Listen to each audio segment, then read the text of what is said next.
be a consequence to the sin. And the consequence was he couldn't go into the promised land. Wow. You mean I went through all of this right here and I can't go? You mean I done came to church, did what you asked me to do, God? I done prophesied, I done laid hands, and one act of disobedience cost me everything.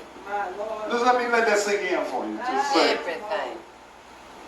Listen, when Pastor say we're raising a special offering, and I need everybody in here to give $50, and I only had 55, and I gave my last, and I did everything but one act of disobedience. Wow. Yeah, God may have forgiven you, but it's still going to cost you something. Yes, it is. Just let that sink in for a minute. One act of disobedience costs you. Brothers, what is it to give people a word of encouragement and then go home and don't believe it yourself? Something else. Wow. One act. Pastor, one act cost him everything. I mean, listen. We got to remember.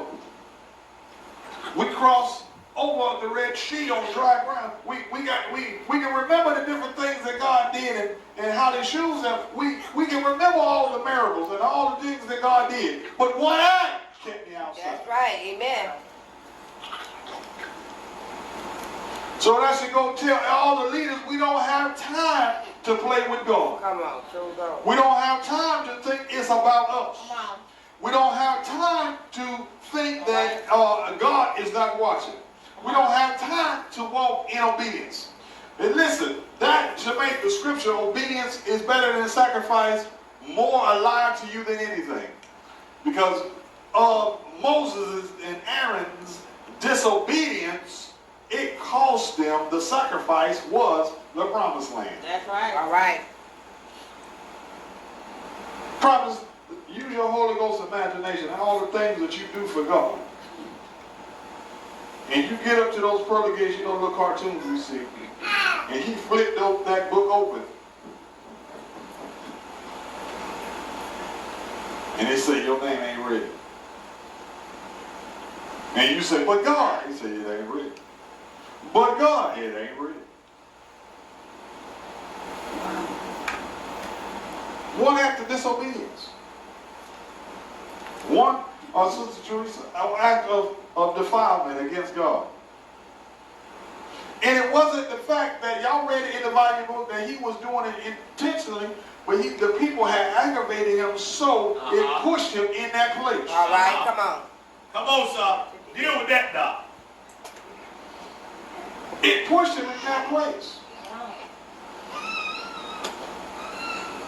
So why I tell pastors, you got to understand these are God's people. That's right. We're nothing more than leaders and the old school word shepherds leading people back to God. If the people are sitting on you that heavy where you can't even think straight, then maybe you need to begin to talk to God. Amen. And ask God for help. And ask God for deliverance. Amen. And ask God, say, God, what is it that they sitting on me like this? One act of disobedience caused me to be broken. One act of disobedience caused me to be in a place that I don't want to be in. Right. One act of disobedience put me in an area that I didn't want to be in. All right. You're going to cry, Lord, Lord, and say, I know you're not. Romans 8 and 28. I want to finish up with this one right here. I'll bring you over to the New Covenant we promised New Testament.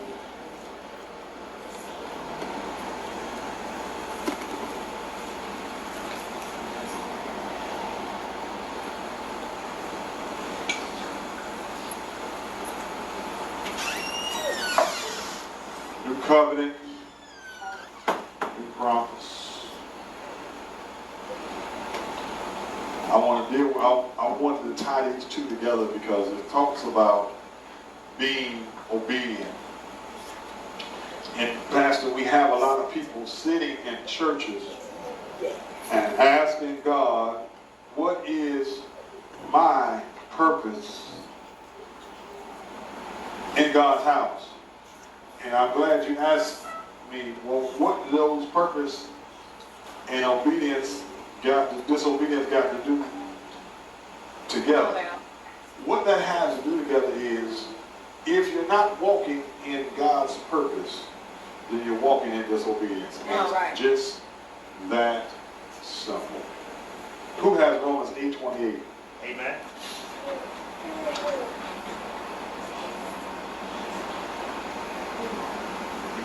Go ahead. And we know that all things work together for the good of them that love God, to them who are called according to his purpose. All things are going to work together for those who are called according to his what? What's the word? Purpose. His purpose. Amen. Not my purpose. His purpose. So Dunbar, my purpose is God. Yeah. Amen. Anything outside of that is disobedience. Right. It's simple. His purpose, prophetess, is my purpose. All right. Amen. In other words, Minister, if God tells me to speak to the rock, then I need to speak to the rock. That's right. However it may look confounding, crazy, people gonna talk about you. Sister Reason, if he tell you to speak to it, that's his purpose. Right. He has reason behind it. Right. That's right. Listen, I gotta share this secret with you. Don't tell nobody else. You might want to preach it somewhere else. God doesn't need your permission or need to explain everything he's going to do to us. That's Come right. on, son. Because it's not our purpose, it's his purpose. That's right. God doesn't owe us an explanation. It's his purpose. That's Come on. We are the sheep of his pasture. Yes, we are. Amen. It's his purpose. That's right. Yeah. Anything outside of his purpose, we are walking in disobedience. And you wonder why things are not grooming or growing or moving in the way that it should move. That's it's right. because I'm in disobedience. Come on. Come on. Come on, sir. Just let me drop this little nugget on you. I don't have no notes, just God talking. If I'm prophetess in disobedience, at the time, Sister Teresa, when I get ready to go back and meet God, Right. then where am I going to be at? That's right. Amen. Come on, that's That's good, so sir. true. Good word. If I'm in disobedience when I get ready to go meet God, then where am ministry going to be at? That's right. Listen, we got just enough time Oh my God. to Yeah. get ourselves together That's right. Come on. Come on now. with God's help. That's Come right. on. Because, listen, I wouldn't be in the state that I'm in if I could help myself. Come on. Come on. So it's going to take God to repair and to recover all the mistakes that I made outside the purpose of God. Come on now. Amen. Yes.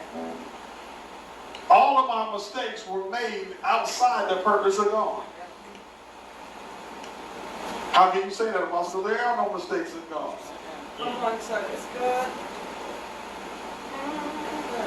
Here's the sad part about making a mistake. Men and God, is when we make that mistake, we go and repeat the same mistake. Wow. Well, they're hot right now. So how can Off the we press. learn from our mistakes? Come on, come on. See, it's one thing to make a mistake and then go to God like David did, 'cause he made a bunch of them. Yes, you did. But he, in his valuable book, said that David was a man after God's own heart. All right. That's right. So he know when he messed up, but he took it back to God. All right. We mess up and we try to hide it. Wow. We mess up and we try to justify it. We mess up and we go to that Adam thing where Adam said, this woman that you gave me. All right. In other words, we try to put it on somebody else. But we got to remember, again, anything outside of God's purpose is walking in disobedience. That's right. The only way you can get back in God's good graces from disobedience That's right. is going directly to Him and talking to Him and asking for forgiveness. In other words, the word is old school word. We don't even use it in modern day church no more, but it's called repent. Come on now. Come on. Woo. Oh, You Lord. know, you don't even hear that in church no more. You're right, sir. You say repent, they be like, what is that, a new Hebrew word? Now, how many people have been around a while? No. Come on, stop. Romans 8:35 through 39. Who shall separate us from the love of Christ? Come on, sir. Shall tribulation, distress, persecution, or famine, or nakedness, or danger, or sword? As it is written, for our sake we are being killed all the day long. We are regarded as sheep to the slaughter. Nay, in all these things we are more than conquerors through Him who loved us. A lot of times, Sister Dunbar, I'm going to tell you something. Keep this between me and you. You might want to teach it somewhere else. A lot of times we walk in disobedience simply because we choose to. That's right. You know what God told you to do. And because it's uncomfortable, because it hurts, because it's causing us to change, because it's causing us to go through whatever we go through, we don't want to do it. So we walk in disobedience. All right. Give you honor to Pastor Gary. Amen. See, Sister Teresa, listen, change is never easy. It's not. But watch this. It's necessary. It is, sir. To get where you want God to carry you, we got to go through some change. We got to go through. I just didn't wake up here and became an apostle. It didn't start out that way for me, Minister Reed. No, it didn't. I didn't just wake up and start hearing God's direct word. I just didn't wake up and be able to preach messages without notes. Prophet, but there was a place that I had to be in order to change. Come on. In order to get to where God got me now. Amen. What happens is we choose to tell God no. Can I try that one more time? Come on. We choose to tell God no. That's right. We all done it. All right. Come on, we don't have truth in church no more. Sure don't. Sure don't. Because when He first called me to preach the gospel, I said, Me too. Me three. Oh, Lord. I told God, I said, these people, and I didn't use that word though, are not about to kill me. Amen. But I was seeing a bunch of sickly pastors and all that. I said, oh no, I don't have no desire for that one. Okay. So I told God no. I was walking in a spirit of error, a spirit of disobedience. How are you going to tell God no when He controls everything? Yes, He does. But in my feeble mind, because of sin, because disobedience is sin, it clouded my common sense judgment. Because if I had really thought about it, how can I tell somebody no that controls the very breath that I breathe? Come on. Amen. Come on. But see, there was this old church mother. Come on, Apostle. I walked into her church not having the mindset of being in church ministry, but because somebody was nagging me to go back to church. I had been on my own for a little while, been out of church for a little while, and it was nagging me to go to church. So I walked into this old, I didn't know she was there, but my background was Kojic, and where I was stationed at, they only had one Kojic church in that city. So I went to what I knew. And don't you understand that God will set you up every time? Yes, He will. All the Right, time. He will. So I walked into that church, and that gray-haired lady, well up into her 60s, maybe even 70s, I sit in the back of the church, still wanting to do my own agenda. All right, come on. And they went through service. I was familiar with service. I was raised in church. I'm familiar with the protocols of service. Anyway, right before they got ready to dismissal, so Teresa, that lady looked at me. I had never met her a day in my life. Right. I never even laid eyes on her until then. She looked at me and she said, son, I need you back here next Sunday. And I know I'm sitting up against the wall, Pastor Gay, so I turn around and look at the wall like, you talking to me? I know I'm, seeing how you look ignorant. And I'm like, ma'am, my plan is not to be back here next Sunday. I didn't even want to be here this Sunday. She said, God told me to do something for you next Sunday. So that curiosity could be, what God tell you to do for me? And why did I ask that question? Look, she's going to tell me anyway, but, And she said, God told me He's calling you to become a minister. And it's time for you to come up. And I'm like, oh, no, I don't want that. No, I don't want that one. You keep that. I ain't want nobody's license. I won't be up under nobody's shirt. She said, well, next Sunday, I need your full name because God told me to give you a license to the Church of God in Christ. I said, ma'am, I don't want Mother Williams. Back then they called pastors mothers. Her name was Mother Williams.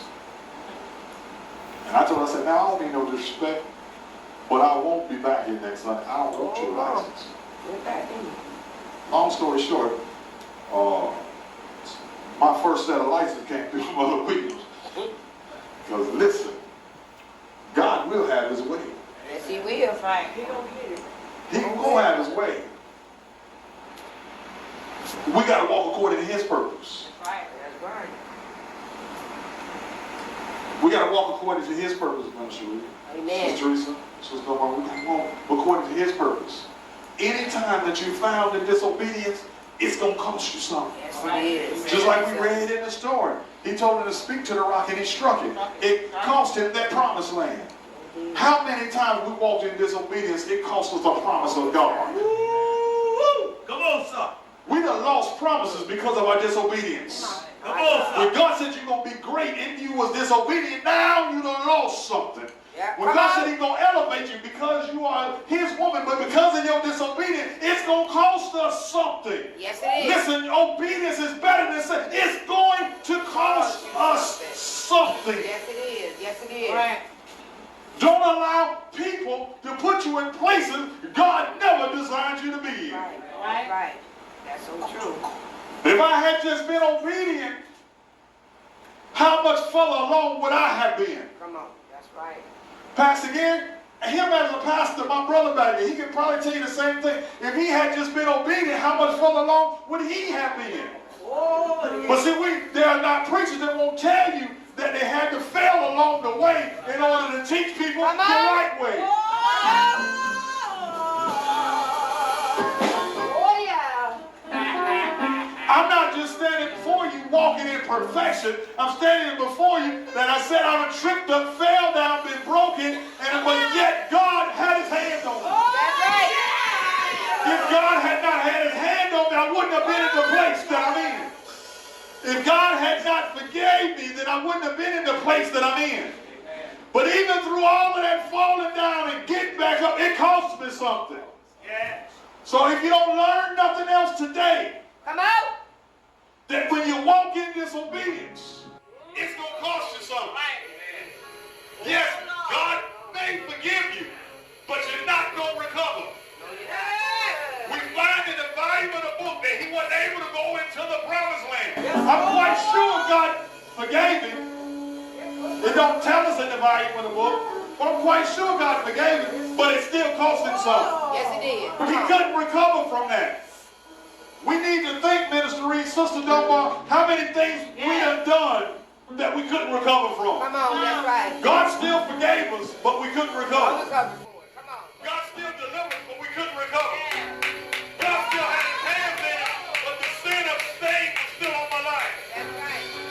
All because of disobedience. My God, you better teach, Lord. The sin of stain was still on my life. All because of disobedience. Come on. All because. Hey, she. All because. All because. Oh, glory. Glory, glory. Hallelujah, God. Thank you, glory. Glory, hallelujah, God. All I can say is God forgives me. Yes, God. It's me, God, standing in the need of prayer. Yes, God.